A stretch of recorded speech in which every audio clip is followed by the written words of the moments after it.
Hoy sería el último mensaje de la serie ¿Qué fruto estamos dando? Fruto del Espíritu.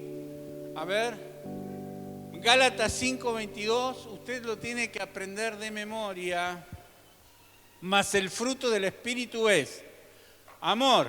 A ver, dígalo conmigo. Amor, gozo, paz, paciencia, benignidad, bondad, fe. Y hoy vamos a hablar mansedumbre y templanza. 9 operaciones, hay mucho más, pero Gálatas 5:22 habla de 9 virtudes que el Espíritu Santo ha depositado en cada uno de nosotros. ¿Para qué? Para mejorar nuestra calidad de vida, para tener una vida feliz, un hogar feliz y poder dar fruto para la gloria de Dios. Dice Gálatas 5:22 al 25, en cambio la clase de fruto que el Espíritu Santo produce en nuestra vida es, porque viene hablando de los que andan en la carne, dice, no pueden agradar a Dios ni pueden heredar el reino de Dios. Y comienza entonces diciendo, en cambio, la clase de fruto que el Espíritu Santo produce en nuestra vida es amor, alegría, paz, paciencia, gentileza, bondad, fidelidad, humildad y control propio. Esta es en la versión NTV. Dice, no existen leyes contra esas cosas. Los que pertenecen a Cristo, ¿cuántos hay que pertenecen a Cristo acá? Todos, ¿verdad? Gracias a Dios por haber aceptado y recibido a Jesús en nuestros corazones. Todos los que pertenecen a Cristo Jesús, atenti con esto, han crucificado, han clavado en la cruz las pasiones y los deseos de la naturaleza pecaminosa y los han crucificado allí. Ya que hicimos esto, ya que vivimos por el Espíritu, sigamos la guía del Espíritu en cada aspecto de nuestra vida.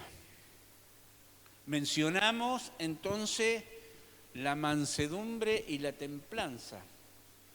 Son la mansedumbre y la templanza parte de esa investidura o vestiduras, podríamos decir. La Escritura usa el término vestiduras, que nos despojamos simbólicamente de los harapos, de las viejas vestiduras pecaminosas que habla de nuestras acciones, de nuestros hechos, y nos vestimos, nos revestimos del hombre y hermana, mujer creada según Dios para poder vivir una vida feliz. Porque dice la Escritura que son las vestiduras de un escogido de Dios. Usted y yo somos escogidos de Dios. Jesús dijo en Juan 15, no me elegisteis vosotros a mí, sino que yo os elegí a vosotros y os he puesto para que vayáis y llevéis mucho fruto y vuestro fruto permanezca, para que todo lo que pidiereis al Padre en mi nombre, yo os lo dé.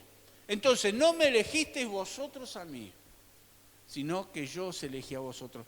Obviamente, después que Él nos eligió y Él quiere que todos sean salvos, nosotros tomamos la decisión porque nos dio libre albedrío y la salvación es por elección. Nosotros escogemos estar en Cristo porque sabemos que estar en Cristo es lo mejor. Decirle al que está a tu lado, estar en Cristo es lo mejor. Y Colosenses 3:12 dice, vestíos pues, por eso hablaba de las vestiduras, vestíos pues como escogidos de Dios. ¿Y cómo es un escogido de Dios? Santo. ¿Qué es santo?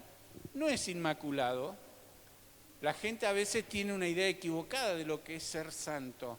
Piensan en alguien que está muerto, en alguien que lo canonizaron, en alguien que fue perfecto. O lo hicieron perfecto después de la muerte, cuando lo beatificaron y pronunciaron, ¿no es cierto?, que era un santo. Pero quiero decirle que eso es totalmente equivocado. Quiero decirles que la Biblia habla a los santos que están vivos. Por ejemplo, dice a los santos que están en Corinto. Y era la iglesia, la iglesia, ustedes, nosotros. Porque santo, reitero, no es inmaculado. Santo es apartado del mal para Dios. O sea, hombres y mujeres imperfectos, pero que están apartados del mal, que decidieron elegir a Jesús y pedirle perdón por los pecados y vivir para Él. Entonces, vestidos pues como escogidos de Dios, santos y amados y de entrañable misericordia, y ahí está, de benignidad, de humildad, de mansedumbre. Ahí la menciona a la mansedumbre, de paciencia y muchas cosas más, ¿no? Si usted piensa en mansedumbre, piensa en Jesús. Piensa a lo mejor en algún animalito manso, como hay caballos mansos y caballos que son bríos, ¿no? Que son furiosos, que son, bueno, antes de que lo domen, ni hablar. Pero hay caballos que son mansitos, animales que son muy mansos, y usted piensa en eso, le produce cariño, ternura, amor. Ahora, la definición de mansedumbre es docilidad. Quiero que nos miremos ante el espejo, que es la palabra de Dios, y veamos si esto está incorporado o no. Entonces, si está incorporado, gloria a Dios, y podemos decir, estoy andando en el Espíritu. Pero si no está incorporado, tenemos que buscar más a Dios para que el Señor, con la ayuda del Espíritu Santo, porque es fruto del Espíritu Santo, incorpore esto en nosotros. Docilidad y suavidad que se muestra en el carácter y se manifiesta en el trato. ¿Cómo estás tratando a tu esposa? ¿Cómo estás tratando a tu esposo? ¿Cómo estás tratando a tus hijos? ¿Cómo nos estamos tratando entre nosotros? Docilidad, suavidad, muestra de carácter que se manifiesta en el trato. Las características de una persona mansa, veamos con la ayuda del Señor. Decirle, Señor, dame entendimiento, dame sabiduría. Quiero ser manso, porque los mansos heredarán la tierra. Bienaventurados los mansos, porque ellos van a heredar las bendiciones del Señor. Mansedumbre es fuerte y no débil, porque usted piensa, si soy manso, en el mundo que vivimos me avasallan. Pero no es así, porque mansedumbre es fuerte y no débil. Es activa y no pasiva. Es valiente, no tímida. Es controlada, no excesiva. Es modesta, no engrandecida en sí misma. Es benévola, no jactanciosa. Una persona mansa no se ofende fácilmente. ¿Cómo estamos? Una persona mansa no se ofende fácilmente. Qué importante que es tener esa virtud de poder pasar por alto las ofensas. A lo mejor yo soy colérico sanguíneo de temperamento, pero dominado por el Espíritu Santo. Porque si no, usted no sabe lo que sería. Realmente hemos nacido de nuevo. La naturaleza vieja, las vestiduras viejas, los harapos viejos, la vida en la carne no nos sirve, porque nos arruina, nos destruye, nos somete, nos entristece, nos amarga, nos llena de maldiciones. Porque ser manso la mansedumbre no es presumida ni dominante, reconoce fácilmente los logros de los demás. Cuando uno tiene esa actitud de mansedumbre, elogia, bendice los actos de los otros. A veces uno se priva de decir algo, no le voy a decir a este, a ver si se vanagloria, a ver si se cree más de lo que es, a ver si se agranda, a ver si... ¿Por qué pensar en lo malo? Pensá en lo bueno. Pensá que el reconocer el esfuerzo, el trabajo, lo que el otro hace que mejore la relación, hace que la otra persona se motive, se active, se busque la excelencia. Habrá, sí, alguno que por ahí se cree más de lo que puede llegar a ser. Pero si es un buen cristiano va a procurar hacer las cosas bien, porque va a pensar, ninguno tenga más alto concepto de sí del que debe tener, sino piense con cordura. Entonces, la moderación sería el equilibrio, ¿no? Dice Santiago capítulo 3, verso 13, ¿quién es sabio y entendido entre vosotros? No pido que levanten la mano, usted contéstese hacia adentro, háblele a su alma. ¿Sabe que yo le hablo a mi alma? ¿Alma mía? David, mi tocayo, el salmista David, en el Salmo 103, decía, le hablaba a su alma. Yo lo aprendí de él, aprendí de la palabra. Alma mía, bendice a Jehová. Y no olvides ninguno de sus beneficios. Él es quien perdona todos tus pecados. Él es el que sana todas tus dolencias. Él es el que rescata del hoyo tu vida. Él es el que te corona de favores y misericordia, de modo que te rejuvenezca como el águila. Alma mía, bendice al Señor. Háblele a su alma. Dígale lo que está bien y lo que está mal. Y sea sabio y entendido. Y dice, muestre por su buena conducta, hola, amén, no escuché ningún amén. Muestre por su buena conducta sus obras en sabia mansedumbre. Porque directores técnicos somos todos, ¿no? Le queremos dirigir la vida a todo el mundo, pero por ahí no podemos ni con nuestra propia vida. Entonces, prediquemos con la vida, prediquemos por testimonio, que en lo que decimos esté respaldado por lo que hacemos, porque tus hechos, mis hechos, nuestros hechos hablan más fuerte que nuestras palabras. Ningún amén. Amén tiene que decir, Señor, que así sea. Porque uno es lo que yo soy y otro es el modelo perfecto de Dios. Y no somos perfectos, pero ¿qué? Caminamos hacia la perfección. ¿Le damos lugar a qué? ¿A qué le damos más lugar? Si vos lees Gálatas capítulo 5, ahí te va a mostrar el fruto de la carne, cómo es, y el fruto del Espíritu. ¿Para qué? Para que nos despojemos de los frutos de la carne y nos revistamos del fruto del Espíritu. ¿Cómo se comporta una persona mansa? Bueno, una persona mansa es apacible. Apacible describe a la persona con una actitud calma. Tiene serenidad, tranquilidad.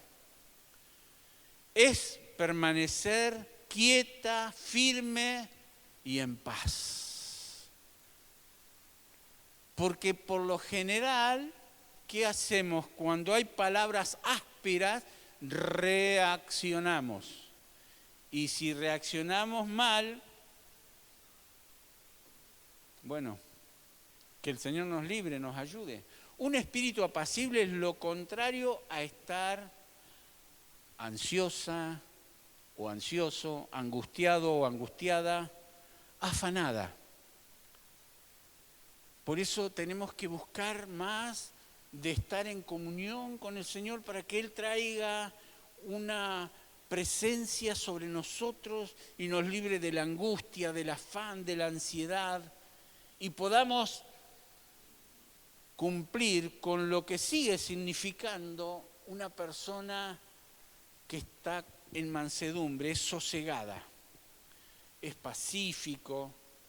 Cuando tiene que avanzar, avanza, pero con sabiduría, muestra su buena conducta en sabiduría y en obras, en mansedumbre.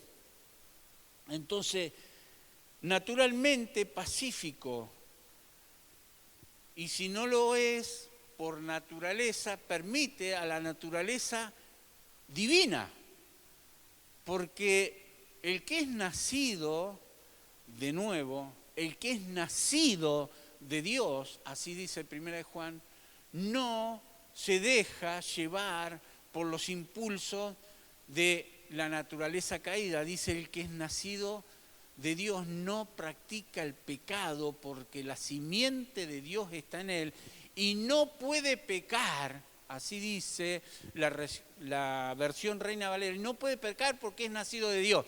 Ahora, ese no puede pecar está significando no puede practicar el pecado porque se siente mal, porque cree que ofende a Dios, porque está creyendo que se perjudica, que se arruina, que le conviene hacer la voluntad de Dios y tener un carácter dócil, no contencioso y con dominio propio que está relacionado con la templanza, ¿no? El Salmo 25, versículo 9 dice... y 10, encaminará a los humildes por el juicio y enseñará a los mansos. ¿Quién enseñará? Dios, el Espíritu Santo, enseñará a los mansos su palabra. Dice, enseñará su carrera, el camino a seguir, las decisiones a tomar, las acciones. Nunca se aparte de tu boca.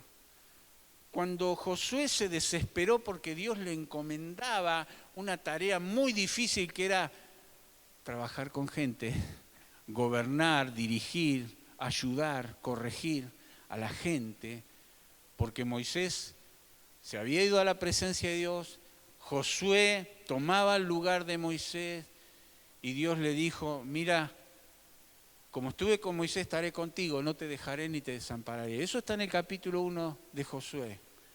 No te dejaré ni te desampararé. Como estuve con él, estaré contigo. Ahora, mira que te mando que te esfuerces y seas valiente. Porque dando rienda suelta al carácter, no cuesta nada. Actúa nomás, déjalo. Pero usar del Espíritu Santo dominio propio, controlamos la situación y no la situación a nosotros, tenemos la ayuda y la bendición del Señor porque Él va, si tenés un espíritu de humildad, encaminará a los humildes, dice, enseñará a los mansos su carrera. Todas las sendas de Jehová son misericordia y verdad para los que guardan su pacto y sus testimonios. Eso está, Salmo 25, versículos 9 y 10. Entonces, pongámonos a disposición del Señor, del Espíritu Santo y crucifiquemos nuestra carne con sus pasiones y deseos. Dice Gálatas 2:20, creo que es, estoy de memoria pensando, con Cristo estoy juntamente crucificado y ya no vivo yo, mas Cristo vive en mí. Y lo que ahora vivo en la carne, porque sigo siendo de carne y hueso y tengo la naturaleza caída, pero no dejo que se levante, la dejo sometida bajo el poder de Dios, bajo la nueva naturaleza creada según Dios en justicia, santidad y verdad. Entonces sometemos nuestros caracteres, nuestra vida, nuestra vieja naturaleza a la naturaleza divina. Por eso no puede pecar, porque es nacido de Dios. No le gusta desobedecer a Dios, no le gusta ofender, no le gusta fracasar. Entonces deja lugar al Espíritu Santo porque es capaz de controlar los impulsos de las personas, de la violencia, el egoísmo, la arrogancia. El manso se despoja de todo eso, del egoísmo, de la violencia, de la arrogancia, se humilla, y a los que se humillan, Dios los exalta, Dios nos exalta. ¿Cuesta? Sí que cuesta. A mí me cuesta. A vos también te va a costar, pero qué bien que me siento cuando gana el Espíritu Santo, la nueva naturaleza y no la vieja naturaleza. La palabra dice, mayor es el que domina su espíritu que aquel que conquista una ciudad. Así que mírense qué importante que es, ¿no? Y que el Señor nos libre de cometer errores como lo hicieron Aarón y María, hermanos biológicos, carnales de Moisés, que por una decisión que tomó Moisés ellos no estuvieron de acuerdo y murmuraron. Dice capítulo 12 de Números, María y Aarón hablaron contra Moisés a causa de la mujer cusita que había tomado, porque él había tomado mujer cusita y dijeron, ¿solamente por Moisés habla Jehová? Como diciendo, no vamos a seguir el consejo, Dios también nos usa a nosotros. Así dicen muchos cristianos, ¿no? Pero qué equivocado que estaban, porque el llamado, la unción, el poder delegado estaba sobre Moisés, no sobre Aarón y María. Ellos eran colaboradores, ellos estaban ayudándole en la tarea, y cuando ellos murmuraron, dice, contra Moisés, dice, y oyó Jehová. Oyó Dios eso. Por eso cuando nosotros hablamos, cuando nosotros decimos, Dios escucha. Primero porque Dios es omnipresente, está las 24 horas del día, los 365 días del año, está donde estemos nosotros. No podemos huir de la presencia de Dios. Él está, Él sabe. Le demos lugar o no, Dios está. Y bueno, muéstrame una persona donde le da el lugar al Señor y prioridad, y muéstrame otra donde no le da, y vamos a ver los resultados diferentes. Ahora, pensemos, Jesús dijo que de toda palabra ociosa, dice la Reina Valera, toda palabra maldicha, un día tendremos que rendir cuentas. Acordémonos de eso, que el Señor nos ayude, porque yo no sé cómo Dios lo va a hacer, pero como Él es omnipotente, todo lo puede. Y si Jesús lo dijo, nada menos que Jesús lo registró en los evangelios, en su palabra, que tendremos que dar cuenta, que el Señor nos ayude. Si nos arrepentimos, si dijimos algo mal y nos arrepentimos de todo corazón, Dios nos perdona, me imagino que estará borrándolo allí. Pero si no nos arrepentimos, si somos como el caballo desbocado, que el Señor nos ayude. Oyó entonces Jehová, y aquel varón, Moisés, era muy, ¿qué? Manso. Era muy manso, más que todos los hombres que había sobre la tierra. Luego dijo Jehová a Moisés, a Aarón y a María, salid vosotros tres del tabernáculo de reunión. Y salieron ellos tres. Entonces Jehová descendió en la columna de la nube y se puso en la puerta del tabernáculo y llamó a Aarón y a María, y salieron ambos. Y él les dijo, oíd ahora mis palabras. Cuando haya entre vosotros profeta de Jehová, le apareceré en visión, en sueños, hablaré con él. No así a mi siervo Moisés, que es fiel en toda mi casa. Cara a cara hablaré con él, y claramente, y no por figuras, y verá la apariencia de Jehová. ¿Por qué pues no tuvisteis temor, le dice el Señor, a Aarón y a María: ¿por qué pues no tuvisteis temor de hablar contra mi siervo Moisés? Recuerdan que en una oportunidad David, que estaba siendo perseguido por Saúl, que quería destruirlo a David porque sabía todo, que él estaba siendo desechado porque Saúl no estaba haciendo las cosas bien, porque había desobedecido al Señor, quería destruir la vida de David. Y David, sabiendo esto y teniendo en sus manos, cuando en esa oportunidad Saúl se encuentra en la cueva y David toma la espada de Saúl y corta parte de su manto, y podía haberse airado, vengado, no permitido que Saúl lo siguiera persiguiendo, acosando y queriéndolo matar, porque hasta le tiraba con la lanza cuando en oportunidades él tocaba el arpa para que se calmara por los tormentos que tenía. Muchos de ustedes conocen, han leído en la palabra, y no quiero tomar mucho tiempo en esto, pero la cuestión es que los soldados, los que estaban con David, querían: tenés que hacer justicia, tenés que vengarte, tenés que librarte de este que quiere matarte. Y la palabra de él, la respuesta de él fue: no toque al ungido, no tocar al ungido del Señor. Y en este caso, cuando Dios le dice a Aarón y a María, dice: no tuvieron temor de hablar contra mi siervo, que era el ungido, el siervo del Señor. Entonces sufrieron las consecuencias. Y dice aquí: entonces la ira de Jehová se encendió contra ellos y se fue.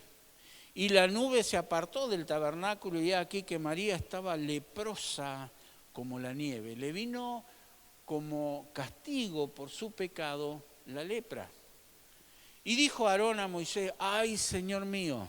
Ahí se humilló, ¿no? Ahí reconoció la autoridad de Moisés, Aarón, porque vio las consecuencias de su pecado. Ay, Señor mío, no pongas ahora sobre nosotros este pecado, porque locamente hemos actuado. Ahí se arrepiente Aarón, se da cuenta el error que había cometido. Locamente hemos actuado y hemos pecado. No quede ella ahora como los que nacen muertos, que al salir del vientre de su madre tiene ya medio consumida su carne. Entonces Moisés clamó a Jehová diciendo: te ruego, oh Jehová, que la sanes ahora. Y respondió Jehová a Moisés: pues si su padre hubiese escupido en su rostro, ¿no se avergonzaría por 7 días? Sea echada fuera del campamento por 7 días y después volverá a la congregación. Así María fue echada del campamento 7 días y el pueblo no pasó delante hasta que se reunió María con ellos. Después el pueblo partió y, bueno, menciona los lugares, ¿no es cierto? Y acamparon en el desierto de Parán. Que nos deje claro una lección. Aquí ellos cometieron un pecado, como lo podemos pecar con nuestros labios, con nuestras actitudes, con nuestros pensamientos, en nuestro corazón. Y se arrepintió. Aarón pidió perdón, Moisés oró, fue restaurada, pero puede pasar con nosotros que cometemos un error, nos arrepentimos, pedimos perdón, pero las consecuencias. Vos cometiste un error, te arrepentiste sinceramente y de corazón, Dios te perdona. Pero cuidado con pecar deliberadamente, porque está prohibido eso, pecar deliberadamente, ¿no es cierto? Total, me arrepiento y Dios me perdona. Lo hago, total, me arrepiento y Dios me perdona. Cuidado, no pequemos deliberadamente, porque eso, dice Hebreo, es tomar por inmunda la sangre de Cristo. Cuidado, y eso enciende la ira de Dios. Pero cometemos errores, ustedes, yo, todos los cometemos. ¿Nos arrepentimos de corazón? pero las consecuencias se sufren. Dios perdonó a María, pero sufrió las consecuencias, 7 días, estuvo aislada, las consecuencias se sufren. Cuando David pecó con Betsabé, Dios lo perdonó, lo restauró, pero las consecuencias las sufrió. Ese hijo que iba a tener murió, no lo tuvo. Por más que ayunó, buscó, oró, ya estaba arrepentido, ya el Señor lo restauraba, pero las consecuencias se sufren. Entonces, nos conviene cometer menos errores. Nos conviene no errar el blanco, porque la palabra pecado significa errar el blanco. Si nosotros cometemos errores, tenemos que rendir cuenta delante de Dios. Nos arrepentimos, Dios nos perdona, pero las consecuencias se sufren. Entonces usted diga, Señor, ayúdame a no cometer los mismos errores del pasado. ¿Sí? ¿Está dispuesto? ¿Está dispuesta? Que el Señor nos ayude a hacer las cosas lo mejor posible. Dice Efesios capítulo 4, verso 2, con toda humildad y mansedumbre, soportándoos. Y soportarse significa tolerar, comprender, perdonar, pasar por alto, ayudar, seguir adelante. Hola. Con humildad y mansedumbre soportándoos, dice con paciencia los unos a los otros. ¿En qué? En amor, porque el amor cubrirá multitud de pecados. En amor. Avanzo rapidito, quiero ir terminando. Característica de una persona templada. Actúa y habla de forma cautelosa y justa, con sobriedad, con moderación, con continencia para evitar daños. Es una persona, se contiene, continencia para evitar daños, dificultades e inconvenientes. A veces no digas todo lo que pensás, porque de repente puede ser un dardo del enemigo en reacción a una palabra, un hecho o algo que te hicieron, que te dijeron. Ah, sí, me hizo esto, me dijo esto, tomá. Nos seguimos perjudicando. Así que cuidado, continencia para evitar daños, dificultades, inconvenientes. Es una virtud que permite a la persona controlar sus pasiones. Eso es templanza. Sus impulsos frente a las seducciones de los deseos, placeres e instintos. Eso puede ser vicios, puede ser tantas cosas, ¿no? La templanza permite tener dominio, control sobre nuestros actos, logrando mantener el equilibrio a través del disfrute de las cosas buenas. Por ejemplo, no caer en el exceso, que puede ser y transformarse en un daño. Ejemplo, la comida, por ejemplo. Ejemplo, el alcohol, por ejemplo. Otros tipos de adicciones. El ejercicio desmedido, ¿no es cierto? Descontrolado, mal hecho. Bueno, como dice el dicho, todo exceso es malo. Puede ser bueno, pero puede llegar a convertirse en malo si es excesivo. Tenemos que ordenar las necesidades que tengamos por el nivel de prioridades para enfocar la oración y la fe. Ordenar las necesidades por nivel de prioridades para enfocar nuestra oración y nuestra fe en las acciones de aquellas cosas que nos resulten más importantes. Por ejemplo, hay cosas necesarias e importantes, como levantarse todos los días a trabajar, todos los días hacer las tareas, todos los días atender a la familia. Pero en ese orden de la vida cotidiana hay prioridades, como por ejemplo, no podemos empezar el día y a hacer las cosas porque entramos a la selva donde nos devora todas las atracciones, las distracciones y las necesidades, sin habernos comunicado con Dios, por ejemplo, ¿no? Es un orden de prioridad, estar en la presencia de Dios para que cuando tengamos que enfrentar cualquier situación que se nos dé, poder actuar con sabiduría y con la bendición de Dios.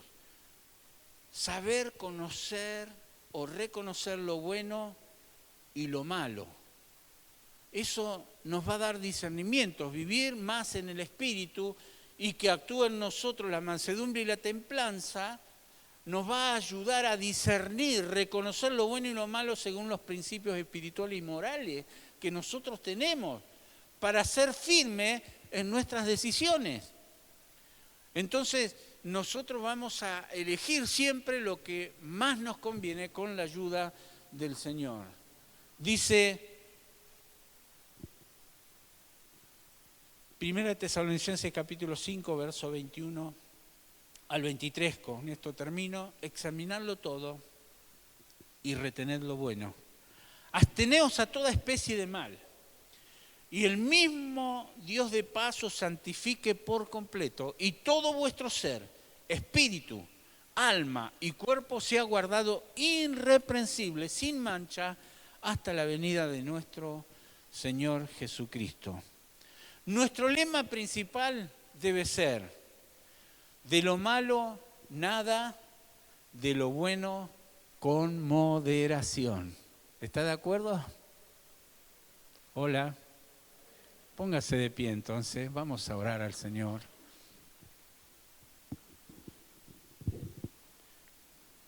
Que Dios ponga su mano de gracia y de misericordia sobre nosotros y nos ayude a cumplir con el modelo perfecto, esta regla infalible de fe y de conducta, que es la palabra de Dios. Dios no falla, nosotros somos los que fallamos.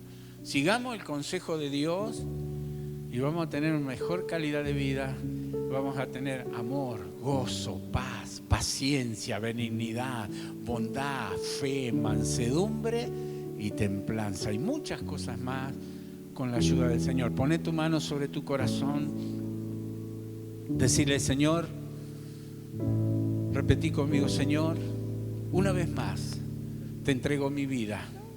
Me rindo a ti, Señor. Quiero tener paz. Quiero tener gozo. Señor, quiero tener la fe para recibir todas tus promesas en mi vida. Y quiero tener todo lo que tú me ofreces y me das.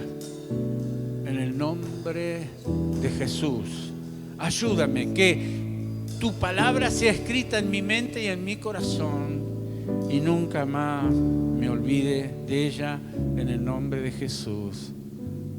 Amén y amén.